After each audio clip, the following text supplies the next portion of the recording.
ఒక ఊళ్ళో రాజు అనే అల్లరి పిల్లవాడు ఉండేవాడు. ఎప్పుడూ అల్లరి చేస్తూ, ఆటలాడుతూ ఉండేవాడు. తనకి ఒకరోజు వాళ్ళ ఇంటి ముంగట ఒక చిన్న ముంగీస కనిపించింది. అతనికి చాలా నచ్చింది.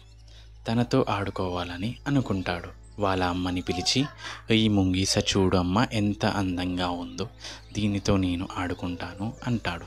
అప్పుడు వాళ్ళమ్మ, "వద్దు రాజు, ఇది చాలా భయంకరమైంది" అని చెప్తుంది. కానీ రాజు వినిపించుకోకుండా తనతో ఆడుకోవాలని అనుకుంటాడు.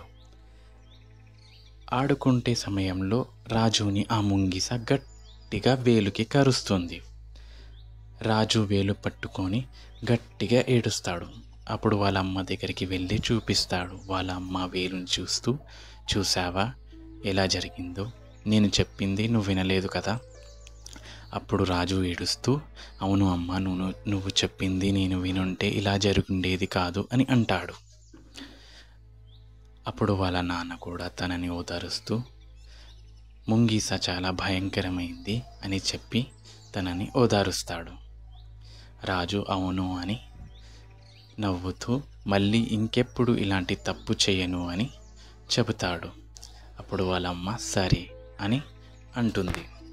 ఇలా రాజు తన చేసిన తప్పుని తెలుసుకొని మళ్ళీ ఇంకొకసారి ఇలాంటి తప్పు చేయను అని చెబుతాడు.